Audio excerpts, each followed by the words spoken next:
கண்ணெதிரே தோன்றினாள்.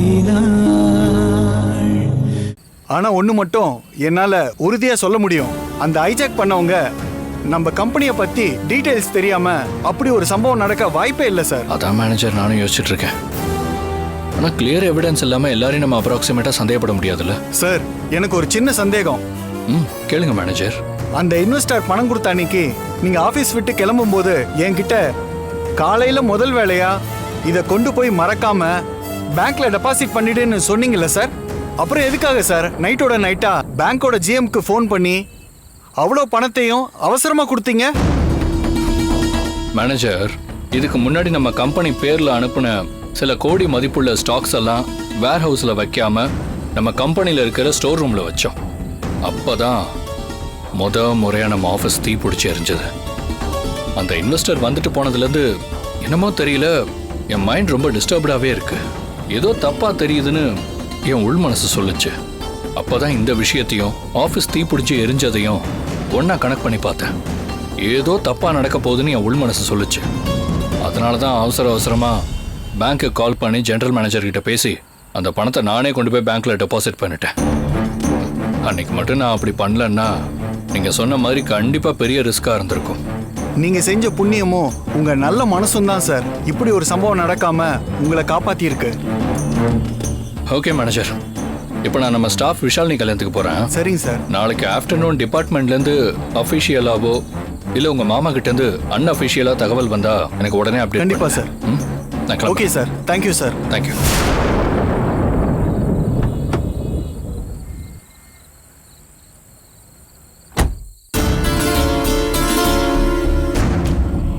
சந்தோஷ், நீ போன் எடுக்கல, அப்புறம் என்கிட்ட பேசலன்னு உடனே நான் ரொம்ப துடிச்சு போயிட்டேன்.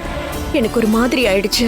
நான் நானாவே இல்ல. ப்ளீஸ் சந்தோஷ், இன்னொரு தடவை இப்படி எல்லாம் பண்ணாத. சரி ஓகே, இனிமே நான் இப்படி எல்லாம் பண்ண மாட்டேன். ஆனா அதுக்கு முன்னாடி நான் சொல்றத நீ கொஞ்சம் கேளு. இப்ப நீ எந்த கேள்வியும் கேட்காம ப்ளீஸ் உடனே என் கூட கிளம்பி வா. எங்க சந்தோஷ் இந்த நேரத்துல? அவசியம் இப்ப நான் வந்தே ஆகணுமா? இந்த டைம்ல வேண்டாம் சந்தோஷ். ஏற்கனவே என் வீட்டுல கொஞ்சம் ப்ராப்ளம் போயிட்டு இருக்கு. இப்ப இது வேறயா? நான் தான் உன்கிட்ட அன்னைக்கே ப்ரப்போஸ் பண்ணல, நீ பதில் எதுவும் சொல்லாம போயிட்ட. அப்ப என் மனசு எவ்வளவு கஷ்டப்பட்டுச்சுன்னு தெரியுமா? எப்படி துடிச்சு போனேன்னு தெரியுமா? ஒவ்வொரு டைமும் உன்கிட்ட பேசிட்டு இருந்தேன்னா உன் ஃபோன் கால் எடுக்காம இப்ப நான் தூரமா போயிட்டேனே, அதுக்கு காரணம் என்னன்னு நீ கொஞ்சம் யோசிச்சு பாரு காயத்ரி. இப்போ நான் கொஞ்சம் நார்மல் ஆகணும்னு நினைக்கிறேன் காயத்ரி. அதனால இப்போ நம்ம கொஞ்சம் லாங் டிரைவ் போலாம். சந்தோஷ், லாங் டிரைவா? வேண்டாம் சந்தோஷ், வீட்டுக்கே நான் போயிடுறேன். இப்ப வந்து உன்னை பார்த்ததே ரொம்ப சந்தோஷம். இப்படியே நீ நார்மலா இருந்துட்டு எப்பவும் போல பேசிட்டே இரு. எனக்கு அதான் வேணும் சந்தோஷ். காயத்ரி, நான் தெரியாம தான் கேக்குறேன். எப்பவும் நீ என்கிட்ட அன்பா எமோஷனலா தான் பேசுற. ஆனா உன்கிட்ட எனக்கு பிடிக்காத ஒரே விஷயம், சும்மா எப்ப பார்த்தாலும் எதுக்கு எடுத்தாலும் வீட்டுல திட்டுவாங்க, அம்மா குவெஸ்டின் கேட்பாங்கன்னு சொல்றதுதான். அந்த வார்த்தையை கேட்டாலே எனக்கு இரிட்டேட்டிங்கா இருக்கு. இல்ல நான் தெரியாம தான் கேக்குறேன். இப்பவே நீ வீட்டுக்கு போய் அங்க என்ன பண்ண போற? ஏதாவது பெரிய கோட்டையை கட்ட போறியா? என் கூட நீ இருக்கிறப்பதான் எப்ப பார்த்தாலும் வீட்டுக்கு போனோம், ஹாஸ்பிட்டல் போனோம்னு சொல்லிக்கிட்டே இருக்க. என்னைக்காச்சும் ஒரு நாள் தானே இப்படி ஒரு சான்ஸ் கிடைக்குது, அதுக்கு தானே வெளியே போயிட்டு வரலாமேன்னு கேட்டேன். அதுக்கு என்னமோ பெரிய இவ மாதிரி ஓவரா பேசிட்டு இருக்க.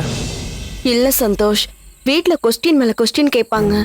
என்னால பதில் சொல்லி சமாளிக்க முடியாது. ஒரு கட்டத்துக்கு மேல எனக்கு பொய் சொல்ல வராது. நான் ஈஸியா மாட்டிக்குவேன் சந்தோஷ். இங்க பாரு காயத்ரி, நான் உனக்கு லவ் ப்ரப்போசல் பண்ணியிருக்கேன். உன்னோட சிச்சுவேஷன் எல்லாமே எனக்கு தெரியும். ஆனா அதே நேரத்துல என்ன நீ புரிஞ்சுக்கோ. இனிமே உன்னை பிரிஞ்சு என்னால இருக்க முடியாது. இந்த வாழ்க்கை உனக்கும் எனக்குமானது காயத்ரி. எதுக்கோ டிராவல் பண்ணி அலைஞ்சு திரிஞ்சு எப்பவுமே டென்ஷனா இருக்கிறத விட இந்த மாதிரி நமக்கு பிடிச்ச ஒரு ஸ்மால் ரைட் போயிட்டு வரதுல என்ன தப்பு இருக்கு?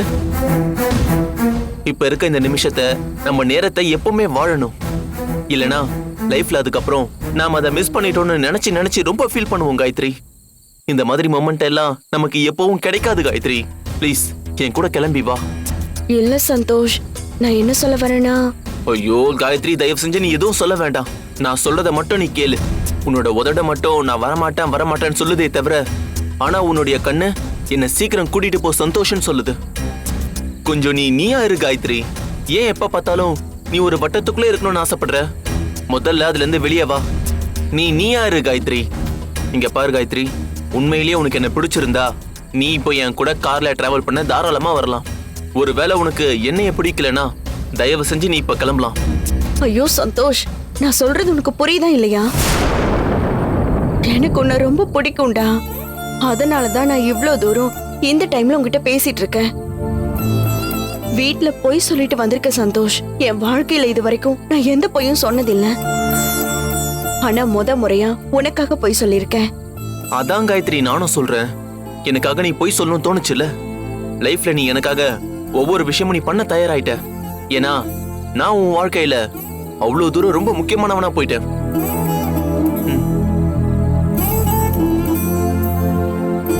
நீ என்ன லவ் பண்ண ஆரம்பிச்சிட்ட காயத்ரி. இங்க பாரு காயத்ரி, உன்னோட ஸ்டேட்டஸ பார்த்தோ இல்ல உன்னோட அழகா பார்த்தோ இல்ல நீ என்ன ஜாப் பண்றன்னு பார்த்தோ நான் உன்னை விரும்பல. எனக்கு உன்னோட கேரக்டர் ரொம்ப பிடிச்சு போச்சு. உன்னை நான் ஃபர்ஸ்ட் டைம் பார்க்கும்போது என்னன்னு தெரியல, எனக்கு உன்னை ரொம்ப பிடிச்சு போச்சு. உன் கூட பழக பழக உன் கேரக்டர் எனக்கு ரொம்ப பிடிச்சிருந்துச்சு.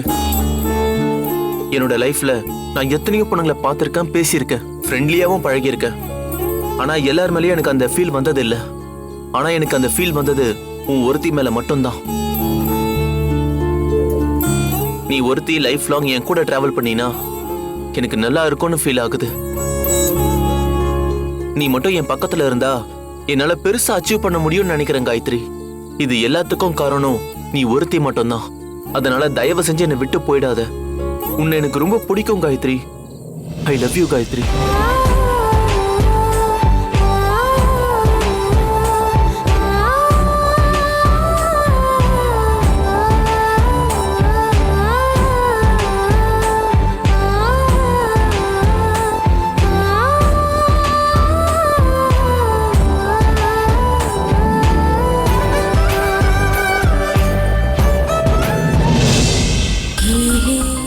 இப்படியே இந்த நைட்டு விடியாம அப்படியே கண்டினியூ ஆச்சுன்னா எவ்வளவு சந்தோஷமா இருக்கும் தெரியுமா? அப்படி மட்டும் நடந்துச்சுன்னா அதை பார்த்து முதல்ல சந்தோஷப்படுற முதல் ஆளு நானா மட்டும்தான் இருப்பேன். பயமா இருந்தாலும் இந்த மொமெண்ட் எனக்கு ரொம்ப பிடிச்சிருக்கு சந்தோஷ். எனக்கு இப்ப என்ன சொல்றதுன்னு தெரியல. நீ எதுவும் சொல்ல வேண்டாம். சைலண்டா என் கூட இப்படியே நீ வா. நான் உன் கூட இருந்து இந்த உலகத்தை சுத்தி பார்க்கணும்னு தோணுது காயத்ரி. இந்த ஜேர்னியை நான் என்ஜாய் பண்ண போறேன். தேங்க்ஸ் காயத்ரி. சரி வா.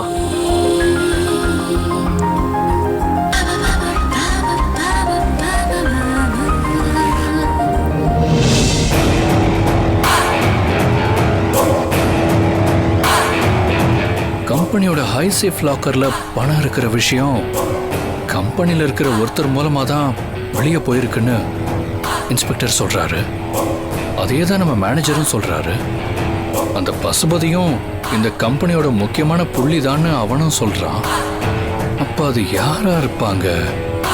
கம்பெனி லாக்கர்ல பணம் வச்சது அம்மாவுக்கும் அனிதாவுக்கும் அப்புறம் எனக்கு மட்டும்தான் தெரியும். அப்படி இருக்கிறப்போ இந்த தகவல் எப்படி வெளியே போயிருக்கும்? இந்த கருப்பு ஆடு யாரும் தெரியாததுக்கு முன்னாடியே பசுபதியோட நாக்கு இப்படி கருகி போயிடுச்சு. எல்லாத்தையும் கூட்டி கழிச்சு பார்க்கறப்போ நம்மளை சுத்தி ஏதோ மர்மமா இருக்குன்னு மட்டும் தெரியுது. என்னன்னு கெஸ் பண்ணவே முடியலையே.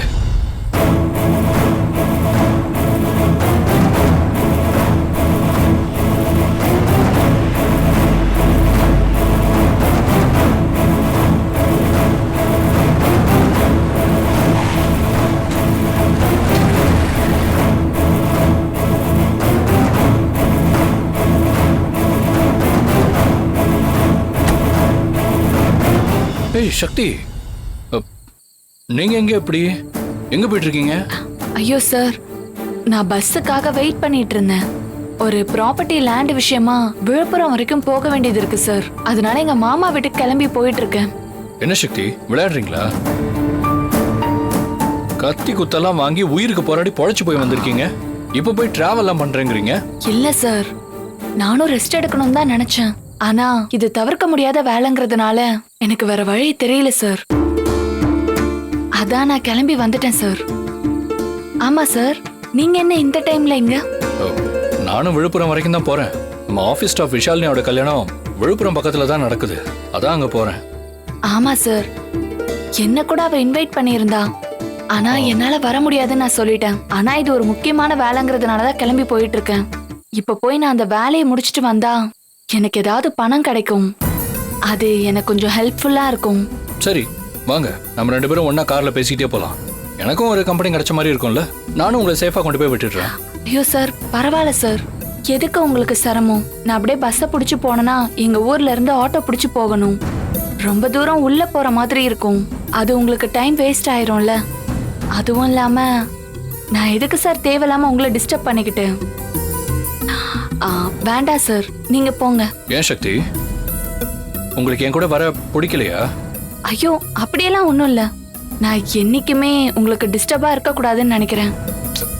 நீங்க எப்பவுமே எனக்கு டிஸ்டர்பன்ஸே இல்லை. இன்னும் சொல்ல போனா இப்பெல்லாம் எப்பவும் நீங்க என் பக்கத்துல இருக்கிறது தான் எனக்கு ரொம்ப கம்ஃபர்டபுளா இருக்கு. ஆக்சுவலா உங்களுக்கு உடம்பு சரியில்லை, இந்த டைம்ல நீங்க டிராவல் பண்ணக்கூடாதுன்னு டாக்டர் எத்தனை வாட்டி சொல்லியிருக்காரு. இப்படியே போனீங்கன்னா உங்க ஹெல்த் கண்டிஷன் இன்னும் மோசமா போயிடும். இல்ல சார், நான் டிக்கெட் புக் பண்ணிட்டேன். டிக்கெட் புக் பண்ணிட்டீங்களா? எங்க டிக்கெட்டை காட்டுங்க. அது டிக்கெட்டை காட்டுங்க. எந்த பஸ்? அது அது வந்து ஏன் சக்தி போய் சொல்ல ட்ரை பண்றீங்க? நான் உங்களை இப்ப கூப்பிட்டோன்னே ஏன் டிக்கெட் புக் பண்ணிட்டேன்னு என்கிட்ட கதை விடுறீங்க. நீங்க எதுவும் பேசாம என் கூட கிளம்பி வாங்க. வாங்க போலாம். சார் வாங்க வாங்க சக்தி.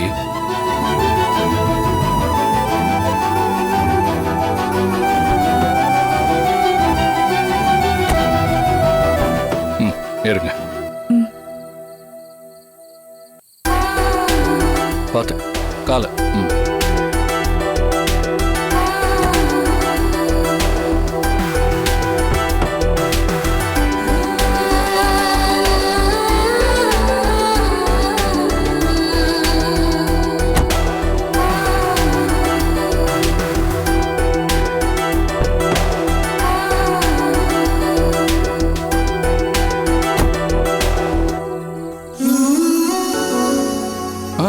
சக்தி சக்தி, என்ன பண்றீங்க? அதெல்லாம் மாட்ட வேணாம், ரொம்ப பெயினா இருக்கும். நீங்க அப்படியே இருங்க, நான் பத்திரமா தான் வண்டி ஓட்டுவேன். சரியா?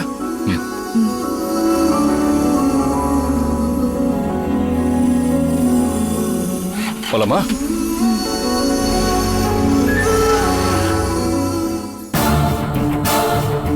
அனிதா, அந்த கடவுள் தான் நம்மள காப்பாத்தி இருக்காரு.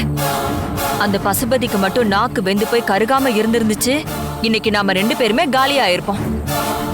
ரொம்ப இக்கட்டான பிரச்சனையில இருந்து நம்மள காப்பாத்தின கடவுளுக்கு தான் நம்ம 2 பேருமே நன்றி சொல்லணும். அத்தை, நீங்க ஒருவேளை நன்றி சொல்லணும்னா அந்த கடவுளுக்கெல்லாம் சொல்லக்கூடாது, எனக்கு தான் நன்றி சொல்லணும். என்ன சொல்ற நீ? உனக்கு நன்றி சொல்லணுமா? உன்னையும் என்னையும் காப்பாத்தினதே அந்த கடவுள் தான். அப்படி பார்த்தா அந்த கடவுளுக்கு தானே நன்றி சொல்லணும். ஐயோ அத்தை, அவன் நாக்கு அப்படி கருகி வெந்து போற மாதிரி பண்ணதே நான் தான். என்ன சொல்ற அனிதா? நீ ஏன் கூட தானே இருந்த, அப்புறம் எப்படி இதெல்லாம் நடந்துச்சு? அத்தை, அந்த பசுபதி சிக்கிட்டாங்கிறதும் உண்மை எல்லாத்தையும் கக்க போறாங்கிற விஷயத்த ஏற்கனவே கான்ஸ்டபிள் அரசன் மூலமா காலையிலேயே எனக்கு தெரிஞ்சிருச்சு. அதனாலதான் நானும் கான்ஸ்டபிள் அரசன் மூலமா பசுபதியை உள்ள வச்சு ஏதாவது பண்ணணும்னு பிளான் பண்ணேன். ஆனா அந்த இன்ஸ்பெக்டர் சக்திவேல் அவனை அடிச்ச அடியில அவனை இன்னும் கொஞ்சம் விட்டிருந்தா நம்மள காட்டி கொடுக்கிற ரேஞ்சில தான் இருந்தான். இன்னைக்கு மட்டும் மயக்கம் போடாம இருந்திருந்தான், ஐயோ கண்டிப்பா நம்மள காட்டி கொடுக்காம விட்டிருக்க மாட்டான். நான் அரசன் கிட்ட சொல்லி அவனுக்கு டீ கொடுக்க சொல்லி அந்த டீல ஆசிட கலந்து கொடுக்க சொன்னேன். நான் சொன்ன மாதிரியே அந்த அரசனும் மயக்கத்துல பசுபதி இருந்தப்போ ஆசிட் கலந்த டீய அவன் வாயிலேயே ஊத்தி விட்டுட்டான். இதுக்கப்புறம் இனிமே இங்கே இல்ல, அவன் வேற எங்கேயுமே பேச முடியாது. அவனோட நாக்கு கருகி நாசமா போயிடுச்சாத்த. வேணும், அவனுக்கு நல்லா வேணும். நம்ம கம்பெனிய கரெக்டா ஹைஜாக் பண்ணுன்னு சொன்னா, நான் டிராபிக்ல இருந்தேன், அங்க மாட்டிக்கிட்டேன் இங்க மாட்டிக்கிட்டேன்னு வண்டிய சர்வீஸ்க்கு விட்டுருக்கேன்னு எவ்வளவு எகத்தாளமா நக்கலா பேசுறான் நம்ம கிட்டயே. இப்ப நல்லா அனுபவிக்கட்டும். அவனுக்கு சரியான ஆப்புதான் வச்சிருக்க. சூப்பர் அனிதா. ஆனா இது நம்ம லிஸ்ட்லயே இல்லையே. இத பத்தி ஒரு வார்த்தை கூட என்கிட்ட சொல்லல. அத்தை, ஏற்கனவே நீங்க பதட்டத்திலயும் பயத்திலயும் இருந்தீங்க. இதுக்கு முன்னாடி நம்ம கார்ல போறப்போ என்கிட்ட என்ன ஐடியான்னு கேட்டதுக்கு நான் எதுவுமே சொல்லாம அப்ப உங்ககிட்ட சீனை போட்டேன். அதுக்கப்புறம் அந்த பிளான் சொதப்புனதும் அதை சொல்லி நீங்க என்ன வச்சு செஞ்சீங்க. அதனாலதான் இந்த டைம் இந்த பிளான சொல்றதுக்கு எனக்கு கொஞ்சம் பயமா இருந்தது. இத மட்டும் நான் உங்ககிட்ட சொல்லி இருந்தேன்னு வச்சுக்கோங்க, நீங்க அங்கேயே என்ன ஆச்சு ஏதாச்சுன்னு நீங்க டென்ஷன் ஆகுறது மட்டும் இல்லாம என்ன பயங்கர டென்ஷன் ஆக்கிருப்பீங்க. அது என்னமோ உண்மைதான். ஆனா எப்படி நீ கெஸ் பண்ண போலீஸ் ஸ்டேஷன்ல அப்படி நடக்கும்னு? அத்தை, அந்த பசுபதி நம்ம வீட்டுக்கு வந்தான்ல, அவன் உளறத பார்த்தேன். இவன் தேற மாட்டான், ஒருவேளை இவனை புடிச்சாங்கன்னா எல்லா உண்மையும் உளறிடுவான் தான் நான் நினைச்சிட்டு இருந்தேன். ஆனா நான் நினைச்ச மாதிரியே நடந்துருச்சு. அதனாலதான் முன்னாடியே கான்ஸ்டபிள் அரச அலாட் பண்ணி வச்சிருந்தேன். இப்ப அதுக்கு ஏத்த மாதிரியே நடந்துருச்சு. அப்புறம் நீங்க இன்னொரு விஷயத்த நோட் பண்ணீங்களா? இவன் இனிமே இதுக்கப்புறம் எந்த உண்மையும் சொல்ல மாட்டான். ஆனா நம்ம சிவா போறப்போ என்ன சொல்லிட்டு போனான்னு பாத்தீங்களா? அந்த பொறுக்கி ராஸ்கல் அவன் மட்டும் என் கையில கிடைச்சானா அவனை உண்டலன்னு பண்ணிடுவேன், சாவடிச்சிருவேன்னு சொல்லிட்டு போறான். சிவாவுக்கு வர வர என் மேல காதலும் இல்ல கன்றாவியும் இல்ல. ஏன் அவனுக்கு என் மேல எதுவுமே இல்ல. இதுக்கப்புறம் நானும் சிவாவும் சேருவோங்கிற நம்பிக்கை எனக்கு துளி கூட இல்ல அத்தை. ஆனா ஒண்ணு சொல்றேன், சிவா மேல இருந்த இன்ட்ரெஸ்ட் கொஞ்சம் கொஞ்சமா போயிட்டே இருக்காத்த. ஐயோ அனிதா, நீ வேற அந்த மாதிரி தப்பான முடிவெல்லாம் எடுத்துறாத. உனக்கும் சிவாவுக்கும் கல்யாணம் நடக்காம போச்சுன்னா அப்புறம் நான் எதுக்கு இங்க இருக்கேன்? ஒரு விஷயம் நினைச்சோன்னா அதை முடிச்சிடணும். நீ மட்டும் இப்ப ஒருவேளை தூரமா போயிட்டீனா அது சிவா ஜெயிச்ச மாதிரி இல்ல, அந்த சக்தி ஜெயிச்ச மாதிரி ஆயிடும். அந்த சக்திய நம்ம ஜெயிக்க விடவே கூடாது. எனக்கு நீ தான் ஜெயிக்கணும். உனக்கும் சிவாவுக்கும் கல்யாணம் நடக்கணும். நாம நினைச்சதை நடத்தி முடிக்கலனா அப்புறம் எதுக்கு நாம பொறுப்பெடுத்திருக்கோம்? என்னமோ அத்தை, நீங்க எனக்கு ஆறுதலுக்கு வேணா என்ன வேணா சொல்லலாம். ஆனா எனக்கு சுத்தமா கொஞ்சம் கூட நம்பிக்கை இல்ல அத்தை. கவலைப்படாத அனிதா, நாம ஏதாவது ஒண்ணு பண்ணி சிவாவை நம்ம வழிக்கு கொண்டு வந்துருவோம். அத்தை, சிவாவை வழி கொண்டு வர்றது ஒன்னும் பெரிய விஷயம் இல்ல. ஆனா சிவாவை நம்ம ஒரு வழி கொண்டு வந்து நம்ம ஒரு ரூட்ல போயிட்டு இருக்கப்போ ஒரு சில டிஸ்டர்பன்ஸ் வரும் பாத்தீங்களா? அதுதான் நமக்கு பெரிய இடைஞ்சலா இருக்கு.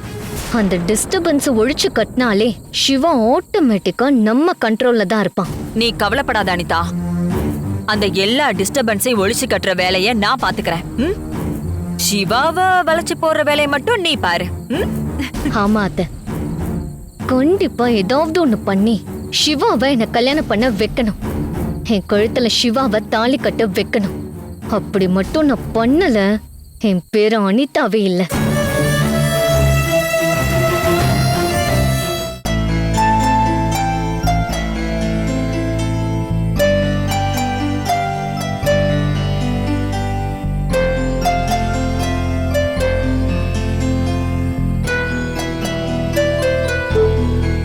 சக்தி, என்னமோ தெரியல, எனக்கு ரொம்ப ஹாப்பியா இருக்கு.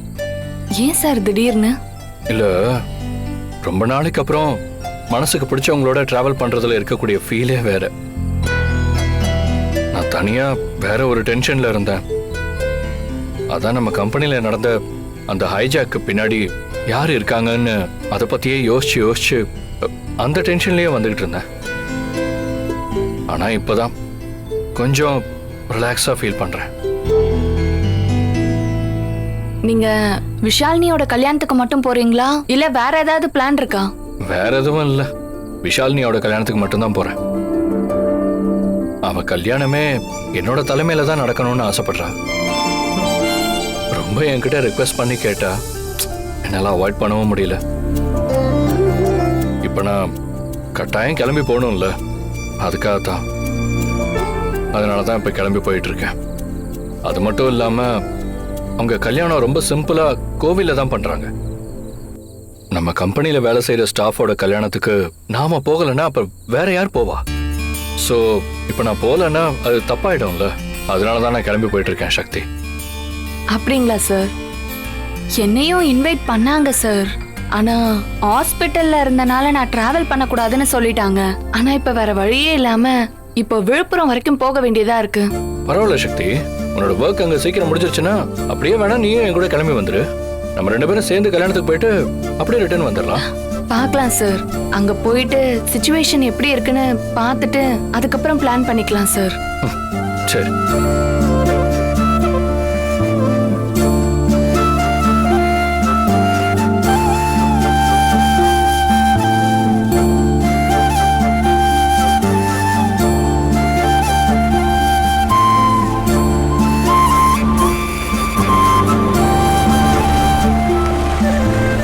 என்னாச்சு சார்? இதோ, ஒரே நிமிஷம்.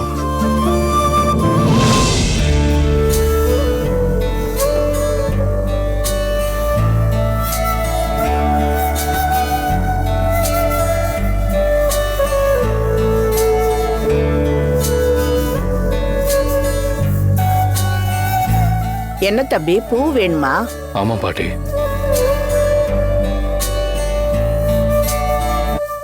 இந்த பூ உன் பொண்டாட்டிக்கா? அதிர்ஷ்டக்கார ஜோடிங்க. எப்பவும் பூ வித்துட்டு நாங்க சீக்கிரமா வீட்டுக்கு போயிடுவோம். தம்பி, இந்த பூ உன் பொண்டாட்டிக்காக ஊத்த மாதிரி இவ்வளவு நேரம் காத்துக்கிட்டு இருக்கு. 1 முழம் 40 ரூபாய், 2 முழம் 80 ரூபாய். பரவாயில்ல, கொடுங்க.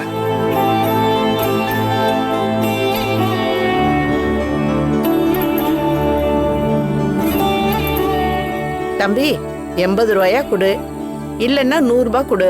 20 ரூபாய் சில்லறை கொடுக்குறேன். 500 ரூபாய்க்கு சில்லறை இல்ல தம்பி. பாட்டி, இந்த பூ எங்ககிட்ட தான் சேரணும்னு எழுதிருக்குன்னு சொன்னீங்கல்ல, அதே மாதிரி இந்த 500 ரூபாயும் உங்ககிட்ட தான் சேரணும்னு எழுதிருக்கு. ஓ, உங்க 2 பேரையும் பார்த்தா சிவனும் சக்தி மாதிரி இருக்கீங்க.